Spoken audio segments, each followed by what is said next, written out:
Decoding the classification of bacteria. Welcome to an extraordinary journey into the unseen world of bacteria.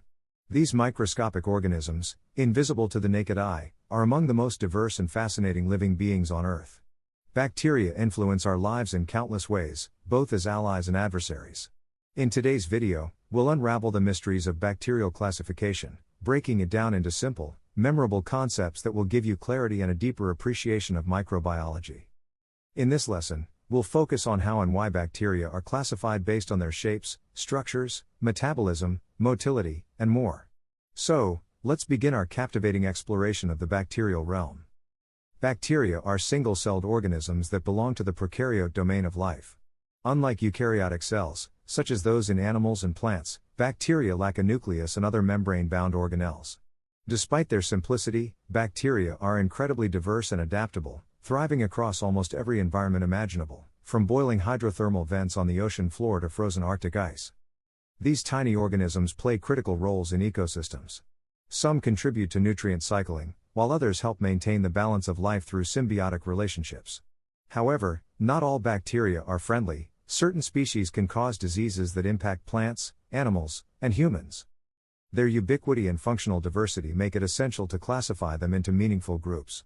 With that said, let's explore the methods scientists use to organize bacteria. Classification provides a framework for identifying, studying, and understanding bacterial species based on shared characteristics. Without classification, grasping the vast differences and similarities among bacteria would be nearly impossible. By grouping bacteria, we can study their behavior, predict their roles in ecosystems, and even design targeted medical treatments.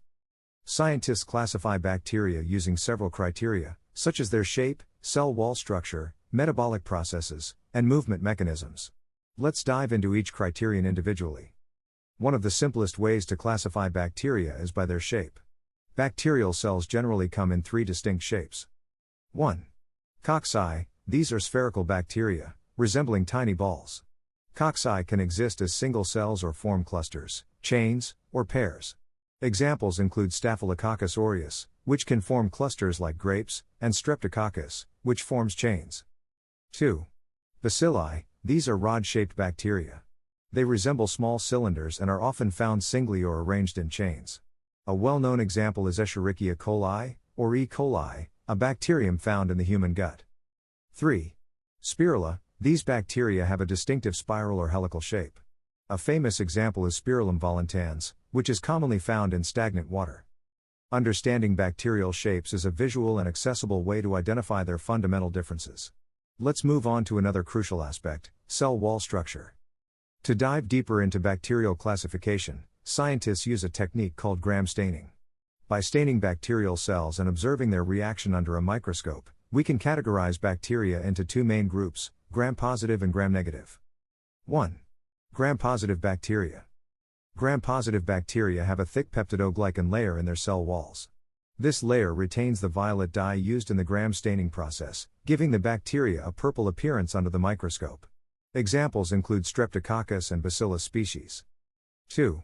Gram-negative bacteria. Unlike their gram-positive counterparts, gram-negative bacteria have a thinner peptidoglycan layer, along with an additional outer membrane. This structure prevents the violet dye from being retained, so the bacteria appear red or pink after staining.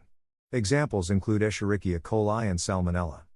This structural difference is not just about appearance, it also affects the bacteria's behavior. For instance, gram-negative bacteria are often more resistant to antibiotics due to their additional protective membrane. Metabolic processes, how bacteria obtain energy and nutrients, are another key classification criterion. 1. Energy sources.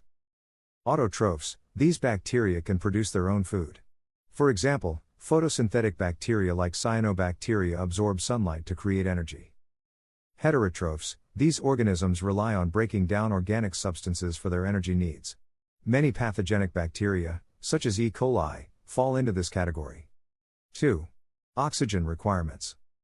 Aerobic bacteria. These bacteria thrive in environments with oxygen. A common example is Mycobacterium tuberculosis. Anaerobic bacteria. These bacteria survive in oxygen-free environments, such as the deep ocean.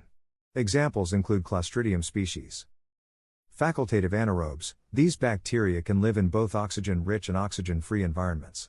E. coli is a great example of this adaptability. Through metabolism, bacteria occupy diverse ecological niches, contributing to processes like decomposition, nitrogen fixation, and even pathogenic infections. Bacteria have a variety of ways to move, depending on their structure. 1. Flagella-based movement. Many bacteria use whip-like structures called flagella to propel themselves. These structures allow the bacteria to swim in liquid environments efficiently. 2. Gliding or twitching motion. Some bacteria move by gliding over surfaces or twitching their pili, which are tiny hair-like extensions. This movement is slower but effective for colonizing environments like soil or plant surfaces. 3. Immobility. Not all bacteria move. Some rely entirely on passive mechanisms, such as diffusion, to distribute themselves in their surroundings. Animations of bacteria moving through different environments make this category come to life, especially for student audiences eager to visualize these concepts. Bacteria can be found thriving in every conceivable environment on Earth. 1. Extreme environments. Certain bacteria, called extremophiles, live in conditions that humans might find hostile: boiling hydrothermal vents, acidic pools, or even radioactive waste. 2. Habitats in nature. Soil. Bacteria decompose organic matter and recycle nutrients. Human body. The human gut hosts trillions of beneficial bacteria that aid digestion and protect against harmful invaders. 3. Beneficial roles. Nitrogen fixation. Bacteria like rhizobium help convert atmospheric nitrogen into a form usable by plants. Medical applications. Streptomyces bacteria are a source of antibiotics like streptomycin. Food production. Certain bacteria are employed to make cheese, yogurt, and other fermented products. 4. Harmful roles. Some bacteria can be pathogenic, causing diseases like tuberculosis, Mycobacterium tuberculosis, or cholera, Vibrio cholerae. Others accelerate food spoilage, impacting agriculture and storage. By categorizing bacteria based on where they live and what they do, we gain insight into their functions in biological systems. Bacteria are not just microscopic life forms, they are evolutionary pioneers. For billions of years, they have shaped Earth's biosphere, contributing to processes such as oxygen production and nutrient cycling. Moreover, bacteria have profound implications for human innovation. In biotechnology, bacteria are harnessed to produce medicines, clean up oil spills, and even generate biofuels. However, not all is rosy. Emerging issues like antibiotic resistance threaten our ability to combat bacterial infections, highlighting the need for continued research.